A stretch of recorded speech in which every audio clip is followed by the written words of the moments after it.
मैं पति के साथ उम्रा करने गई तो वहाँ गुम गई। एक अरबी कहता कि मैं तुम्हें तुम्हारे पति के पास ले जाऊंगा, आज की रात मेरा घर गुजार लो। जब रात होती तो वह अरबी मेरे कमरे में आ गया। फिर जो मेरे साथ हुआ, तौबा तौबा।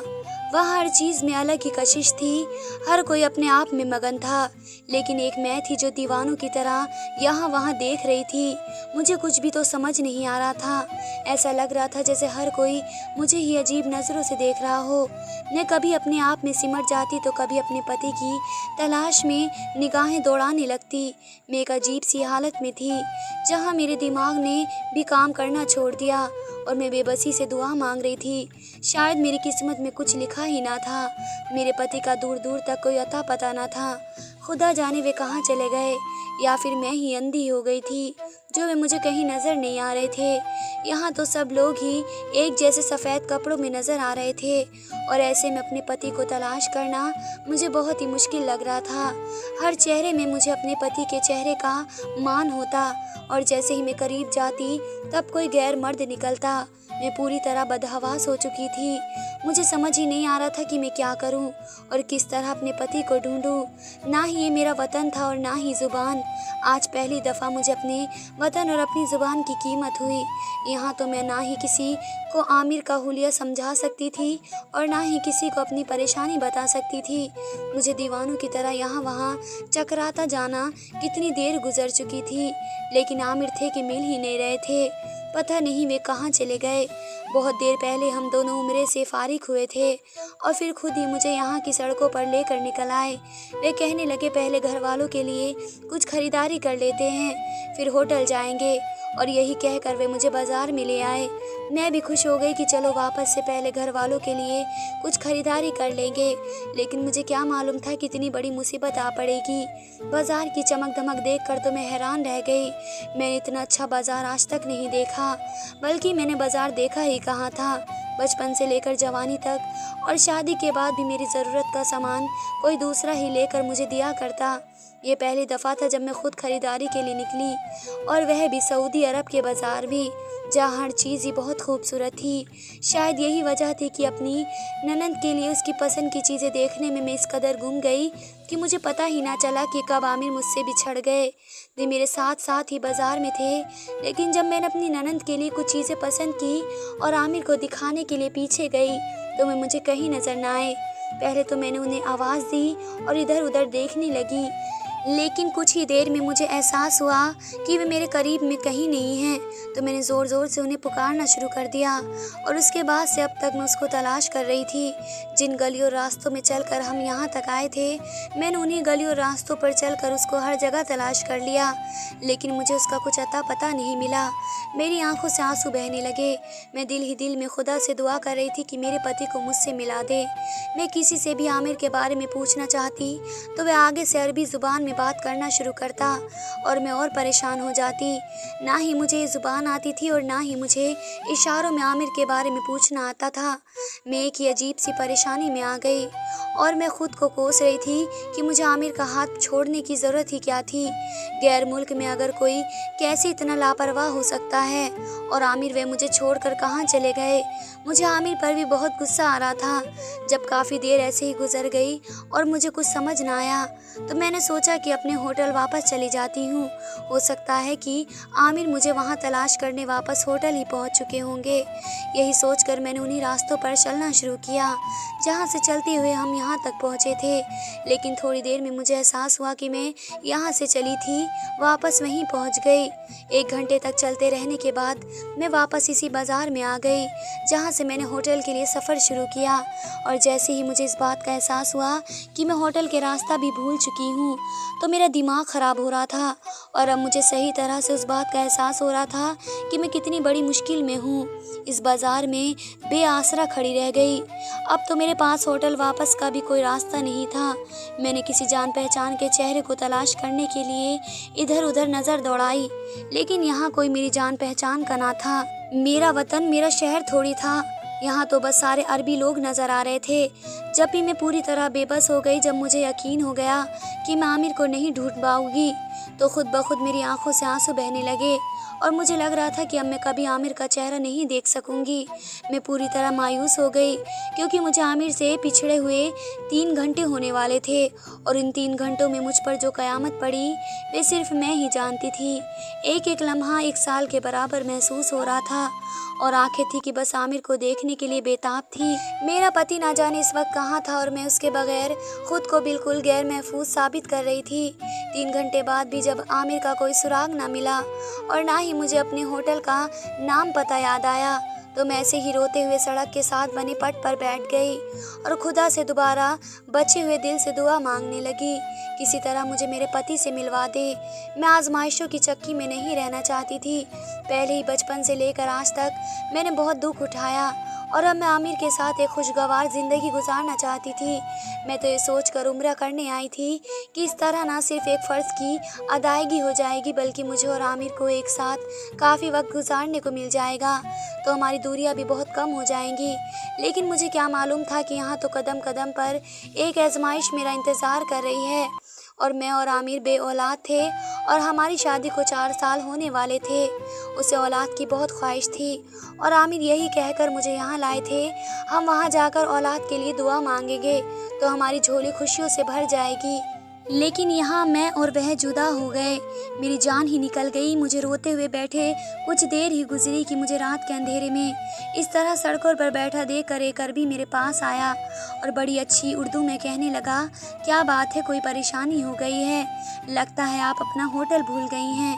उस अरबी को उर्दू बोलता देखकर मुझे खुशी का एहसास हुआ और पूरे 3 घंटे बाद मुझे कोई ऐसा शख्स मिला जो मेरी ज़बान को समझ भी सकता था और मुझसे बात भी कर सकता था।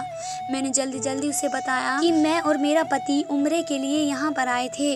उसके बाद हम लोग ख़रीदारी के लिए बाज़ार आए, लेकिन यहाँ आकर किस्मत ने हमें एक दूसरे से जुदा कर दिया और अब मैं नहीं जानता कि मेरा पति कहाँ है और मैं उसे कहाँ तलाश कर सकती हूँ। उस आदमी ने सर से पाँव तक मुझे अजीब सी नज़रों से देखा और कहने लगा, क्या आपको होटल का नाम तक याद नहीं है जिसमें आप और आपके पति ठहरे हुए थे? आप किसी से भी होटल का नाम कहती तो कोई भी आपको उस होटल तक पहुंचा देता। अरबी की बात सुनकर मेरी आंखों में आंसू आ गए और मैंने रोते हुए से बताया कि ना ही मुझे होटल का नाम पता है और ना ही मेरे पति ने मुझे बताया था कि हम किस होटल में रह रहे हैं। मुझसे बहुत बड़ी गलती हो गई। एक अनजान शहर में आकर मुझे कम से कम उस जगह तो याद रखना चाहिए था जहां मैं रुकी हुई थी। लेकिन अब पछताने का कोई फ़ायदा नहीं, क्योंकि जो होना था वे हो चुका। अब तो बस मुझे किसी न किसी तरह आमिर के पास पहुंचना था। उस अरबी ने मुझसे पूछा कि ये जो आपके कंधे पर बैग लगा हुआ है, क्या ये खाली है? उसकी बात सुनकर मैं चौंक गई। परेशानी की वजह से मुझे ये बात तो याद नहीं रही कि मेरे कंधे पर एक बैग लगा हुआ था जिसमें मेरा आईडी कार्ड और कुछ ज़रूरी चीज़ें मौजूद थी। मेरी माँ ने मुझे सख्ती से समझाया था कि उस छोटे से बैग को खुद से जुदा न करना। आज इसलिए मेरे कंधे पर लगा हुआ था। लेकिन वे कहते हैं ना, परेशानी में इंसान के सामने का रास्ता भी दिखाई नहीं देता, और मेरे साथ कुछ ऐसा ही हुआ। मुझे इस बात का बिल्कुल पता नहीं था कि मेरे कंधे पर बैग लगा हुआ है। मैंने फ़ौरन अपना बैग उतार कर उस अरबी को दिया और कहा कि उसमें मेरे काम के साथ और कुछ ज़रूरी चीज़ें मौजूद हैं। मैं इतनी ज़्यादा पढ़ी लिखी नहीं हूँ, आप ये देखकर मेरी मदद कर दें और मुझे मेरे पति के पास पहुँचा दें। मुझे यकीन था कि मेरा पति भी मेरे लिए इतना ही परेशान होगा जितना कि मैं हो रही थी। मेरी बात सुनकर वह भी कहने लगा, आप परेशान ना हो, मैं आपकी मदद कर देता हूँ। बस आपके होटल का पता चल जाए तो फिर आपके पति तक आपको पहुँचाना कुछ मुश्किल नहीं है। उस अरबी ने मेरा बैग खोला और सारा सामान चेक करने के बाद कुछ देर के लिए खामोश हो गया और फिर कहने लगा, उसमें आपके होटल के बारे में तो कुछ नहीं लिखा, लेकिन आप मेरे साथ मेरे घर चले, मैं आपके आईडी कार्ड से आपकी सारी जानकारी निकलवा सकता हूँ, लेकिन उसमें कुछ वक्त लगेगा। एक दफ़ा आपकी जानकारी मिल गई तो फिर मैं खुद आपको आपके पति के पास छोड़ दूँगा। उस अरबी की बात सुनकर मैं काफ़ी परेशान हो गई, क्योंकि रात का अंधेरा पूरी तरह फैल गया था और हम जिस जगह मौजूद थे वहाँ सन्नाटा होना शुरू हो गया। मैं कब तक इस सड़क पर तन्हा बैठी रह सकती थी, लेकिन एक गैर मर्द पर भरोसा करने की गलती भी तो नहीं कर सकती थी। उस आदमी ने मुझे परेशानी में देखा तो कहने लगा, आप कब तक इस तरह बैठी रहेंगी? आप खुद ही तो कह रही थी कि आपके 3 घंटे से अपने पति को तलाश कर रही हैं। अब तक तो वह आपको मिले नहीं। आप मेरे साथ चलो, बस एक रात की ही तो बात है। सुबह होते ही मैं खुद सारी जानकारी निकलवा कर आपको आपके होटल पहुंचा दूंगा। ये फिर आप चाहें तो मैं आपको पुलिस स्टेशन भी छोड़ सकता हूँ। बाकी आपकी मर्जी है, मैं आपके साथ ज़बरदस्ती तो नहीं कर सकता। पुलिस स्टेशन के नाम पर तो मुझे खौफ आने लगा, क्योंकि मैंने हमेशा पुलिस के हवाले से जो बातें सुनी थी वह बहुत ही बुरी थी। वह अभी अपनी बात पूरी करके अपनी गाड़ी की तरफ जाने लगा और मैं ये सोच कर काँप उठी कि अगर वह भी मुझे छोड़ गया तो मैं यहाँ अकेली सड़क पर क्या करूँगी। मैंने फ़ौरन इस आदमी को आवाज़ दी और कहा कि ठीक है, मैं आपके साथ चलने के लिए राज़ी हूँ, लेकिन आप पहली फुर्सत में सुबह होते ही मेरे पति को ढूंढकर मुझे उनके पास पहुँचा दीजिएगा। वे मुस्कुरा कर कहने लगा, बिल्कुल आप टेंशन ना करें, बस आज की रात ही तो गुजारनी है। मेरे घर बहुत ही बड़ा है और ख़ूबसूरत भी है, आपको कोई तकलीफ़ नहीं होगी। मैं बहुत ज़्यादा थक चुकी थी और बड़ी मुश्किल से लंगड़ाते हुए मैं उसकी बैठ गई। दरअसल मुझे पोलियो था और इसलिए चलने में काफ़ी परेशानी हो रही थी। आज तो मैं सुबह से ही मुस्तकिल चल रही थी और अब आधी रात होने को आई थी, इसलिए मेरे पैर में बहुत दर्द उठ रहा था। मैं उस अरबी की गाड़ी में बैठी तो वह मुझसे देखकर मुस्कुराया और कहने लगा कि आपके पैर में तकलीफ़ हो गई है, आप मेरे घर चले, मैं आपको दवा देता हूँ, आप जल्दी ठीक हो जाएंगी। उसकी बात सुनकर मैंने कुछ ना कहा और खामोशी से गाड़ी में बैठी, दिल ही दिल में दुआ करने लगी तो बस आज की रात खैरियत से गुजर जाए और सुबह का सूरज होते ही मुझे मेरा पति मिल जाए। आप आमिर से बेपनाह मोहब्बत करती थी और मैंने कभी नहीं सोचा कि ज़िंदगी में कभी कोई दिन ऐसा भी आएगा जब वह मुझसे बिछड़ जाएगा और मैं उसे देखने के लिए तरस जाऊंगी। अरबी ने गाड़ी तेज़ रफ्तार से चलाई और फिर हम एक बड़े बंगले पर भी आ गए। वह भी कहने लगा, ये मेरा बंगला है, मेरी माँ तो पाकिस्तान गई हुई हैं, मैं यहाँ अकेला रहता हूँ। उसकी बात सुनकर मैं कुछ परेशान हुई और हैरान भी। परेशान इस बात पर कि मैं इसके साथ इस बंगले में रात कैसे गुजार सकती थी, क्योंकि वे मेरे लिए बिल्कुल अनजान मर्द था। और हैरानी इस बात की थी कि उसकी माँ एक पाकिस्तानी औरत भी, और अब मुझे समझ आ रहा था इसलिए उसको उर्दू भी अच्छी थी। मैं उसके घर में दाखिल हुई तो इतना खूबसूरत बंगला देखकर हैरान रह गई। उसने बताया कि मैं यहाँ का बहुत अमीर आदमी हूँ और उसके पास बहुत ज़्यादा पैसे हैं। मैंने फ़ौरन उसे कहा कि फिर तो आपके लिए मेरे पति को ढूंढना कुछ मुश्किल नहीं होगा। उसने अजीब आर पार होती नज़रों से मुझे देखा, जैसे कुछ खोजना चाहता हो, और फिर कहने लगा, नहीं बिल्कुल भी नहीं, मेरे लिए आपके पति को तलाश करना कोई मुश्किल काम नहीं है, लेकिन फ़िलहाल आप आज की रात मेरी मेहमान हैं। वैसे एक बात बताएं कि आपका पति आपसे बहुत मोहब्बत करता है जो आप उसके खातिर इस कदर तड़प रही हैं, या वे कोई बहुत अमीर और ख़ूबसूरत इंसान है? उस अरबी की बात सुनकर मैं हैरान हुई और मैंने कहा कि हर बीवी अपने पति के लिए ऐसी ही तड़पती है, इसलिए पति का खूबसूरत या अमीर होना ज़रूरी नहीं। और रही बात मोहब्बत की, तो ज़रूरी नहीं कि हर रिश्ते में मोहब्बत हो। मेरी बात सुनकर उसने हाँ में सर हिलाया, जैसे वे मेरी बात समझ गया हो। फिर उसने अपनी नौकरानी से कहकर मुझे एक कमरे में भिजवा दिया। मैं खामोशी से बिस्तर पर पाँव रख कर लेट गई। मेरे पाँव में बहुत ज़्यादा तकलीफ़ हो रही थी, मेरी आंखों से आंसू बह रहे थे और मैं सोच रही थी कि पता नहीं आमिर कहाँ होंगे, किस हाल में होंगे, वह भी तो मुझे तलाश कर रहे होंगे। आमिर का ख्याल आते ही मेरे आंसू में रवानी आ गई। कितनी मोहब्बत, कितने अरमानों से वे मुझे सरजमीन पर लाए थे। शादी के पूरे 4 साल बाद अब जाकर तो हमारे रिश्ते में बेहतरीनी शुरू हुई थी, वरना तो अब तक तो हम गैरों की तरह एक साथ रहते थे। और जबकि हमारे दरमियान की ये दूरियां मिलने लगी थी तो हमारा इस तरह बिछड़ जाना बहुत ही मुश्किल था। दरअसल आमिर मुझसे शादी से पहले मोहब्बत नहीं करते थे, बल्कि वह तो मुझसे शादी भी नहीं करना चाहते थे। मैं एक पोलियो की मरीज़ थी और शायद यही मेरी सबसे बड़ी कमी थी। लेकिन आमिर की माँ, जो मेरी खाला थी, उन्होंने इस रिश्ते के लिए बहुत ज़्यादा दबाव डाला, क्योंकि मेरी उम्र निकलती ही चली जा रही थी और मेरी इस कमी की वजह से मेरा कोई रिश्ता नहीं आ रहा था। इसलिए खाला को मुझसे हमदर्दी हो गई और उन्होंने अपने बेटे को इस बात के लिए मजबूर किया कि वे मुझसे शादी करके मुझे सहारा दे दें। पहले पहले तो उसने बहुत एतराज़ किया, यहाँ तक कि वह हमारे घर चला आया और मेरे सामने आकर भी उस बात को खुले अल्फाजों में कह दिया कि वह मुझसे शादी नहीं करना चाहता। लेकिन जब खाला ने खुदकुशी की धमकी दी तो मजबूरन उसे राज़ी होना पड़ा और मैं तो बड़ों के फैसले के आगे सर झुकाने पर मजबूर थी। खाला के कहने पे आकर आमिर ने मुझसे शादी तो कर ली, लेकिन ना ही वह मुझे अपनाना चाहता था और ना ही उसे मुझसे मोहब्बत थी। मैं बहुत ही खूबसूरत, खुश अखलाक लड़की थी, लेकिन मेरे एक पाँव के छोटे होने की वजह से मेरी तमाम खूबियाँ और किरदार पर पर्दा पड़ गया था।